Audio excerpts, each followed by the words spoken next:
बिस्मिल्लाहिर्रहमानिर्रहीम। हुकूमत साजी का अमल मुकम्मल हो गया और वज़ीर आज़म पाकिस्तान शहबाज शरीफ मुंतखब हो गए हैं। आज यहाँ पे कौमी असम्बली में उन्हीं का इलेक्शन था और उन्होंने अपने जो सियासी राइवल थे उमर अयूब, जो कि सुन्नी इत्तेहाद कौंसिल के नामज़द उम्मीदवार थे, उनको 201 वोट उन्होंने लिए और उनके मद्दे मुकाबिल उमर अयूब ने 91 वोट लिए और यूँ एक वाज़ेह यानी तकरीबन दुगना उनसे वोट लेकर वो उन्होंने अपने मद्दे मुकाबल को शिकस्त दी है। ये मैं पहले भी नज़र आ रहा था क्योंकि वाज़ेह था, नंबर गेम जो है वो सबके सामने थी और सबको पता था कि ये पाकिस्तान मुस्लिम लीग के जो उम्मीदवार हैं, जो कि सिर्फ पाकिस्तान मुस्लिम लीग नवाज़ के नहीं बल्कि पूरे जो एक अलाइंस है उनका, जिसमें पाकिस्तान पीपल्स पार्टी भी शामिल है, जिसमें मुत्तहिदा कौमी मूवमेंट भी शामिल है, इस्तेहकाम पाकिस्तान पार्टी है और इस तरह की छोटी जमातें हैं, ये तमाम की तमाम जो हैं इन्होंने इनके ये मुतफ़िका उम्मीदवार थे और ज़ाहिर है कि उस अददी अक्सरियत के एतबार से उनकी जीत जो थी वो पहले से तयशुदा थी, यानी नज़र आ रही थी और आज ये रस्मी कार्रवाई है जो हुई और सामने आ गई। उस हवाले से जो इस वक्त यहाँ है कि हम पार्लियामेंट हाउस के गेट नंबर 1 पे मौजूद हैं। आज के इजलास में यहीं से सारी जो है वो जितने भी अरकान आए थे वो यहीं से गए।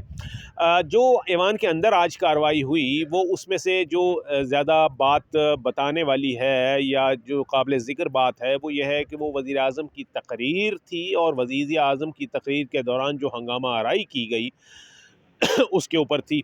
तो ये यानी आप यूँ समझ लीजिए कि वज़ीर आज़म की तकरीर जो है वो हम सुन नहीं सके, सिर्फ़ इस वजह से कि वहाँ उनके जो मुखालफिन थे उनका शोर जो था वो बहुत ज़्यादा था, कहीं ज़्यादा था वज़ीर आज़म की तकरीर। लेकिन इसके बावजूद वो तकरीबन सवा घंटा जो है वो उन्होंने खड़े होकर ये तकरीर की और ये बात इसकी ज़्यादा तफसील जो है वो हम जानेंगे, शेयर करेंगे। हमारे साथ शहरियार ख़ान हमारे मौजूद हैं, सीनियर नुमाइंदे हैं।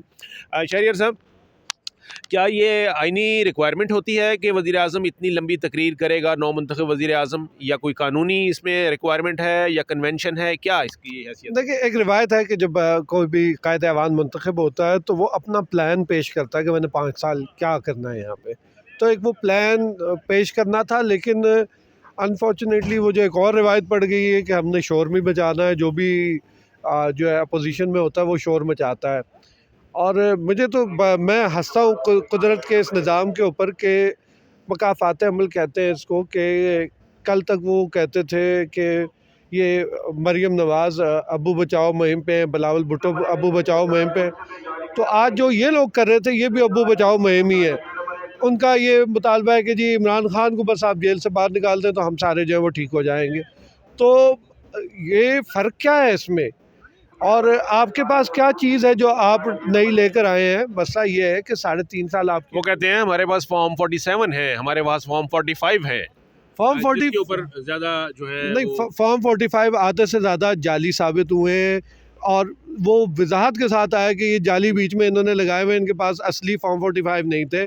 ज़्यादातर जो कोर्ट में अपना केस लेकर गए, इलेक्शन कमीशन में अपना केस लेकर गए, जब उनसे पूछा गया कि आपको कैसे पता लगा कि आप जीत रहे थे और आपको हराया गया, तो उन्होंने कहा जी चैनल पे हमें पता लगा था रात को कि हमारी बर्तरी थी और सुबह पता लगा हम हार गए।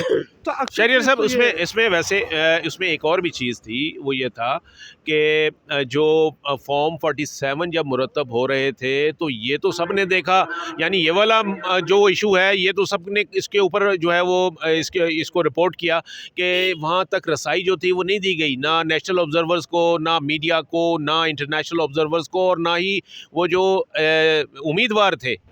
तो ये चीज़ तो हकीकत है और अब एक जगह आप मौजूद ही नहीं हैं तो वहाँ पर अगर फॉर्म 45 या फॉर्म 47 मुरतब हो जाए सरे नौ, तो उसको कौन, उस जालसाजी में कौन मुलव्वस होगा? दो चीज़ें, एक ये कि इसके लिए आईनी रास्ता मौजूद है, आपके पास इलेक्शन कमीशन भी है, ट्रिब्यूनल है, अदालतें मौजूद हैं, आपको उधर जाना चाहिए। दूसरी बात, आप ही ब्यूरो चीफ थे मेरे, मैं आप ही के ज़ेरे साया एक और चैनल में काम कर रहा था 2018 में। आपको याद होगा कि हमें अंदर घुसने की कैमरा समेत इजाज़त नहीं दी गई थी रावलपिंडी शहर में, जब उस उधर से आपने नून लीग को हरवाया था। कोई शोर मचाने वाला अब आज आपको आज याद आया है कि जनाब ये पाबंदियाँ लगी हैं, और हमें इस दफ़ा तो हमें पोलिंग स्टेशन में कैमरा लेकर जाने की भी इजाज़त थी, हमने वहाँ से लाइव सारा कुछ किया वहाँ से पोलिंग स्टेशन से खड़े होकर। 2018 में तो हमें ये भी इजाज़त नहीं थी। फॉर्म 45 क्या, वहाँ पे तो सब कुछ, रात को आरटीएस बैठा और डस्का में धुंध आ गई थी। तो आज जो शोर मचाने वाले कम से कम अपने गिरेबान में तो झांके, आपने क्या काम किया था? आपकी हुकूमत थी, पंजाब में भी आपकी हुकूमत थी, वफाक में भी आपकी हुकूमत थी। डस्का में आपने जो धुंध, अंधाधुंध बरसाई थी और वहाँ से 20 प्रिजाइडिंग ऑफिसर गायब हो गए थे, वो थैलों समेत सुबह बरामद हुए थे। वो आपको उस वक्त की सारी चीज़ें अच्छा, भूल गई। आज आपको ये याद आ रहा है कि बेईमानी वो होती है। बिल्कुल वो वजह है। कहा यह जा रहा है कि जी उस वक्त भी धांधली हुई थी, लेकिन इस दफ़ा धांधला हुआ है।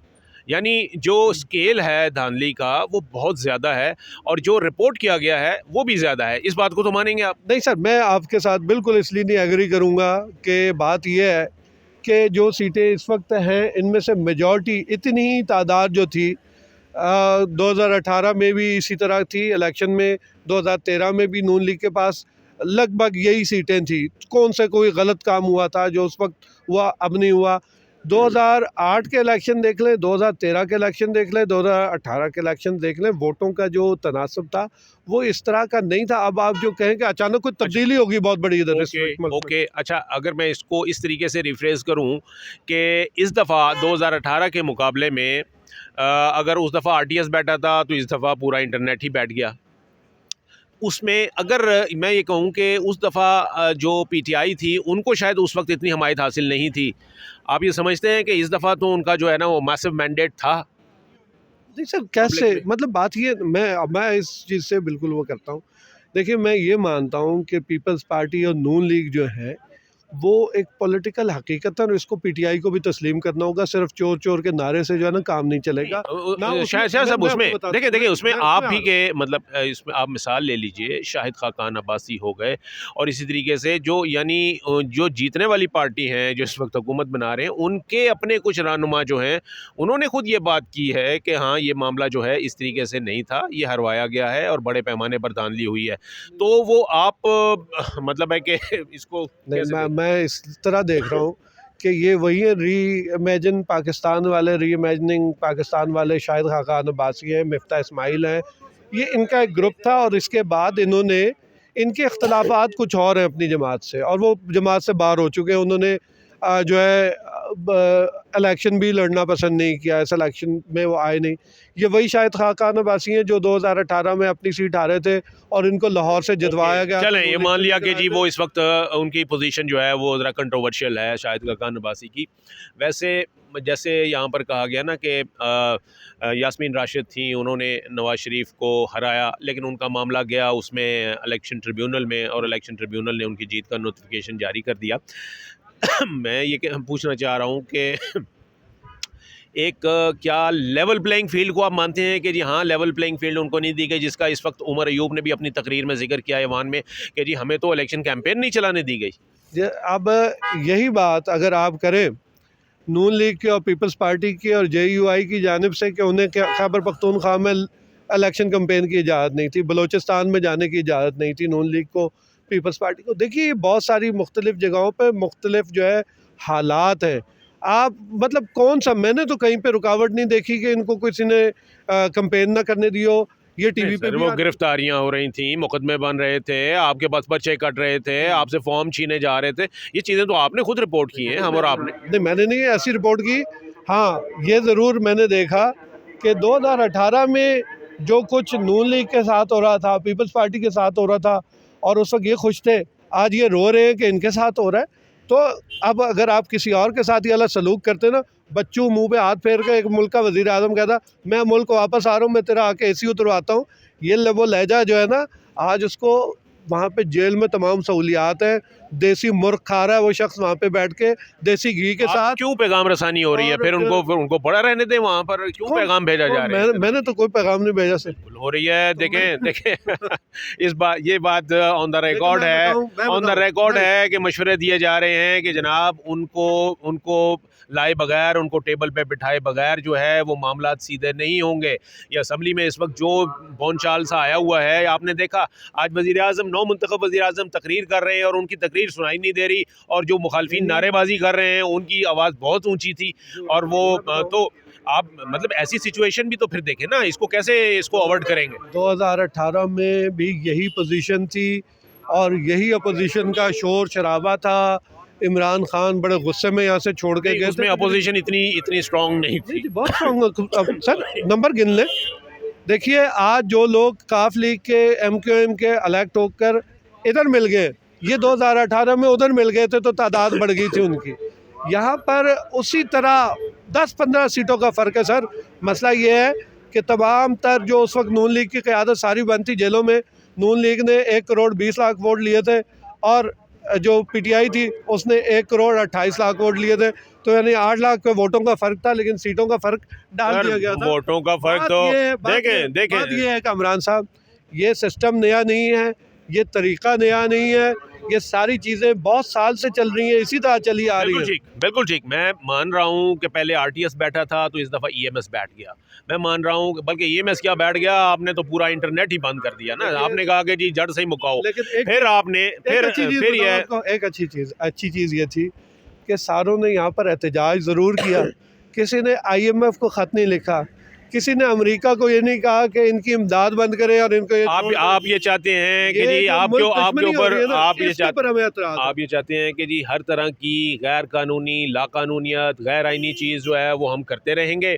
उसकी शिकायत के खिलाफ आपने बोलना नहीं है, किसी दूसरे को नहीं कहना जनाब जी। यहाँ आपकी बात कोई सुनेगा नहीं और बाहर आपने करनी नहीं। मैं तो ये मानता हूँ कि हमारा जो है सॉरी